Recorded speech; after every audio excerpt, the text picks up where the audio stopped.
Hey guys, and welcome back to another flashlight review. So some of you may have seen my previous review of the Armytek Doberman Pro. It was my first Armytek product. I was very impressed. But today we're going to be looking at something quite different. It's a new release from Armytek. Just trying to bring this up a bit closer to the camera. This is the Armytek Crystal Pro. And I see a lot of companies these days now starting to produce these signal lights, or what they call signal lights.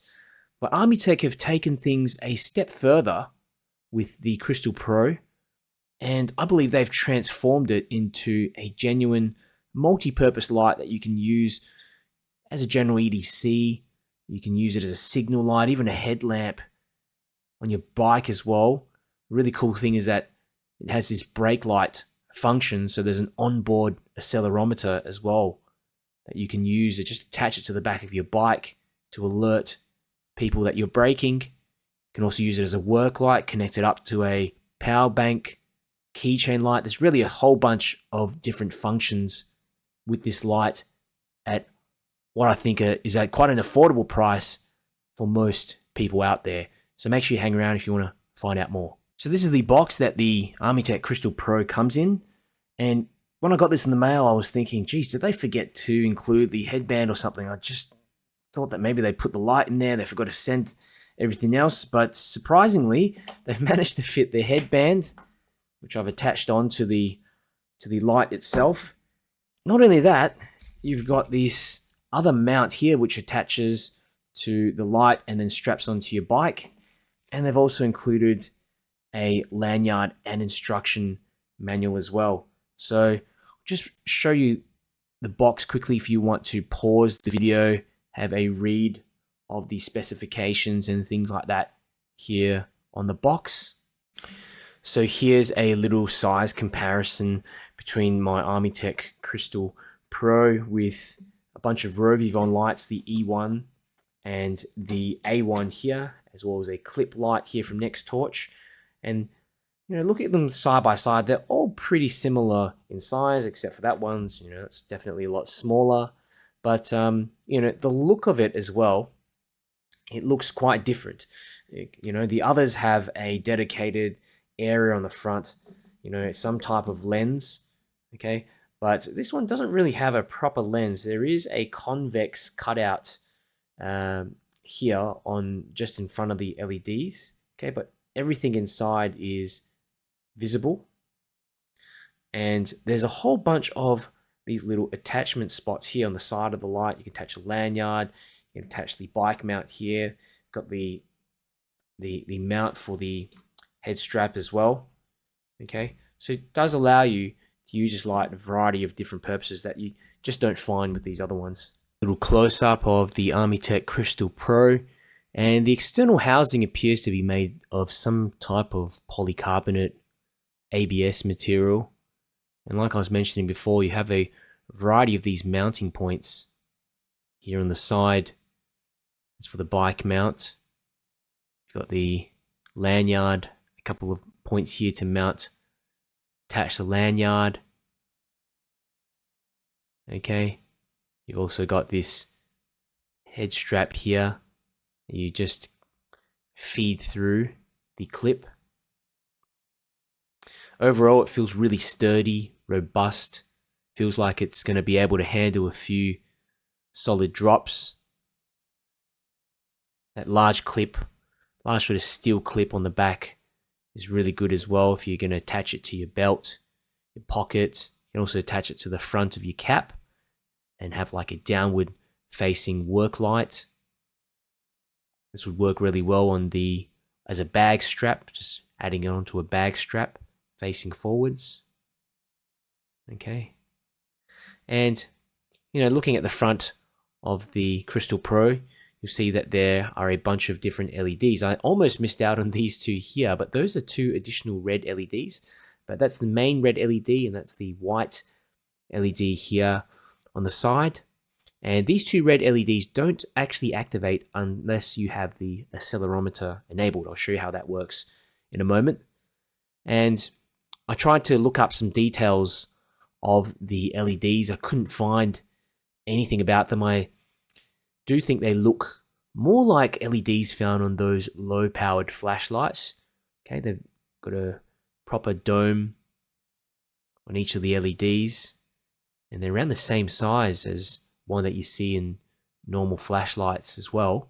So they're not those basic SMD LEDs, surface mount LEDs that produce about 10 to 15 lumens max. I think this is definitely a step up. The previous Crystal model used a couple of LEDs. The white one they called the LX NZPL696, but I don't think these are the same ones. These are upgrades because the ratings on those previous LEDs produce fewer lumens than the specifications for the Crystal Pro. And you can see here, yeah, the LEDs are just mounted directly onto the board. And like I was mentioning, these clear, you see that clear little convex windows, they bulge out a bit from the front. So that does help to focus the light and increase the transmission of light as well, rather than just having that frosted area of plastic that's going to just create a lot of flood and perhaps decrease the efficiency of the light being transferred through the case. And there is an internal battery, 600 milliamp hour USB charging port here as well, just underneath a rubber gasket. And I really like how Armytek have included a 5-year warranty on this light. I've never seen any of these keychain or these ABS polycarbonate flashlights like these have a warranty of that duration. It's quite generous. So I'm going to show you how the UI works now. So basically just click once to turn on. Okay. And that's going straight to the white LED now. But what you can do, you can actually double click to switch from that white LED to the red. Double click again. So kind of switch back and forwards by double clicking. Okay. Once you're in the LED that you want to use, just press and hold that button. Okay. And it cycles up.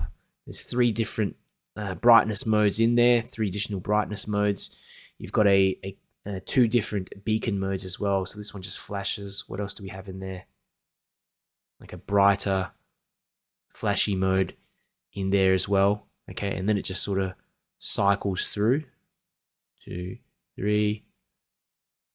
Yeah. Okay.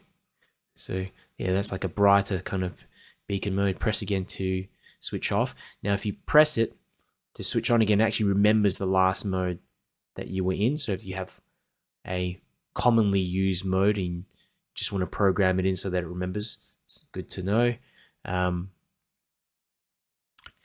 You can also program this other one in. So I've just switched to the other LED and say if I want to have that one onto like a flashy mode, maybe like that one as well. Okay, so I can have it remember that one and then remember that one as well. Switch off, remembers the white, switch back to the red. Okay, so pretty cool. Didn't expect the thing to have memory mode, but it does make it quite convenient that you can sort of program them in. For example, if you're using this on a bike, you might have that one just in the highest sustained output mode on white and just have that one, the red LED, on the flashy mode. So you don't have to keep on cycling through and wasting your time to find the different modes on there. Now, there is an option to lock and unlock the flashlight. So basically just press and hold, and at a point that light will flash, indicating that it is locked. So now if I try to press anything, nothing. So there's no auxiliary light telling you that it's locked. Okay, so if you want to unlock it, just press and hold again until that white LED switches on for a moment. There you go. Switches off. There you have it. And it still remembers all those previous modes. Now, for the exciting part, there is an onboard accelerometer that will tell when there's a deceleration event. So basically, you just triple click 1, 2, 3, and both of these lights will flash, as you can see there. Okay, indicating that the accelerometer is active. Now, all you do is just go to any red mode. I mean, it can just be on this, maybe like a flashy mode, something like that. Let me just go back to it. That's a flashy mode. Okay. Now, notice how that one only switches on. Now, if I move it around a bit, okay, it detects it, and all these three lights switch on. It's so bright, it really hurts my eyes. Okay, but something like that, it detects when it decelerates. So when you're on your bike, I mean, that's an amazing safety feature. I find it very easy when operating the light as well, just as a headlamp, to be able to find that button. It's right smack bang in the center of the light, and very comfortable on the head as well, because it's just so light. You have a lot of these headlamps out there that take 18650 cells, and you can noticeably just feel that thing pulling onto the front of your head, but this one just feels, you almost forget that it's even there. So here's a bunch of ceiling bounce tests that I ran, and this is on the high mode, so the higher sustained output mode, using the white LED. And you can see here, light starts off at 100%, 220 lumens, does drop slightly, but stays within 95 to 100% output. At the 4-minute mark, it drops down to just under 80% of its output, equivalent to about 180 lumens, where it remained for the rest of the test. I think that's really impressive for a little light like this that doesn't have proper heat sinking. It's just relying on the actual board that the LEDs are soldered onto in order to dissipate heat. 4 minutes, 200 plus lumens. You can't really get any better than that.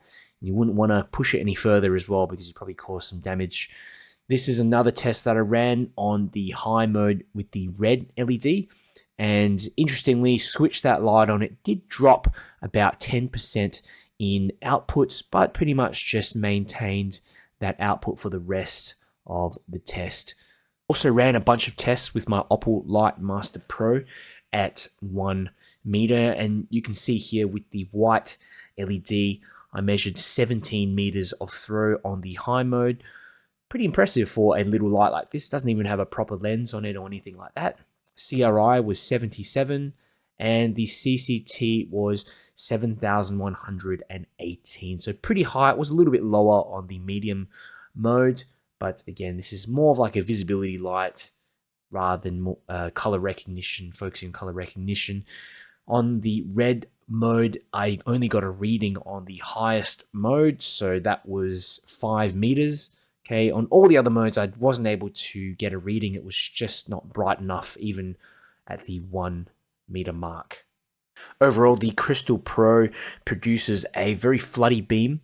I'd recommend it if you're using it for short range purposes.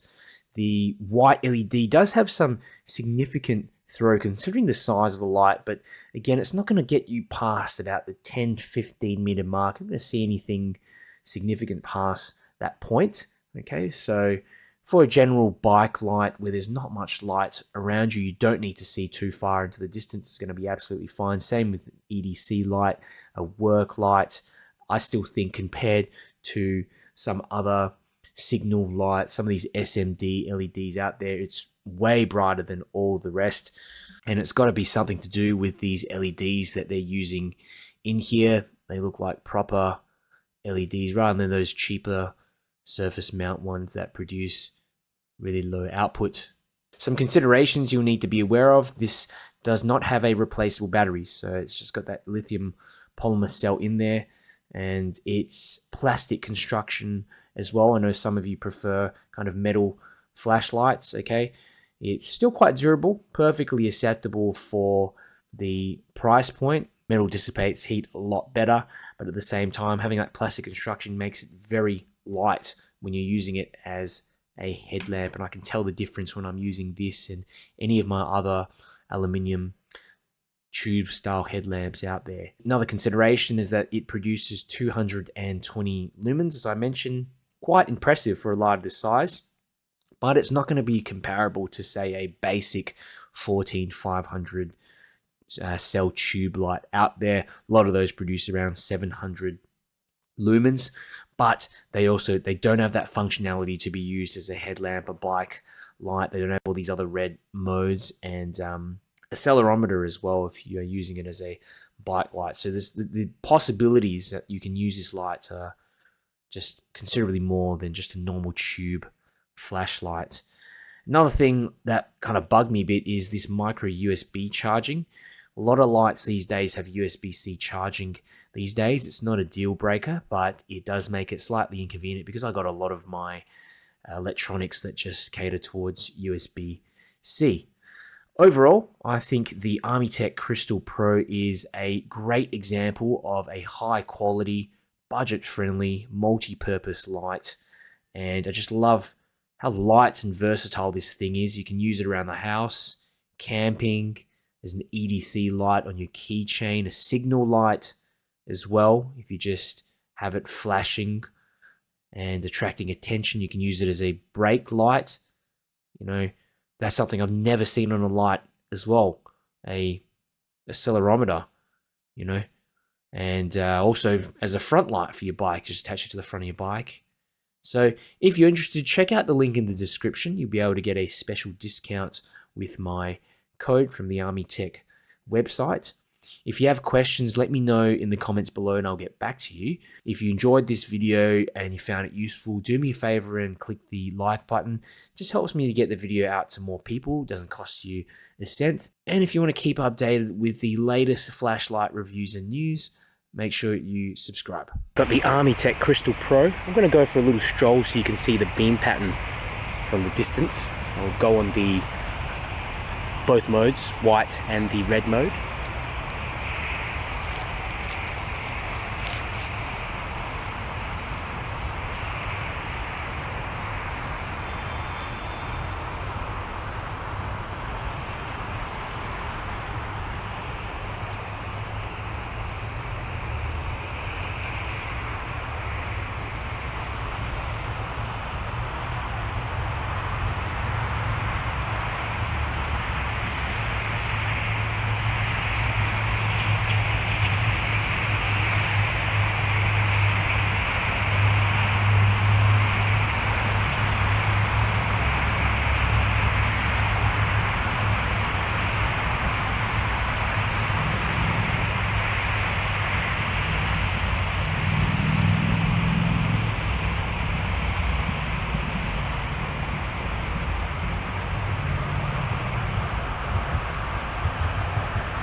Armytek Crystal Pro, short range. We'll start off with the white LED first.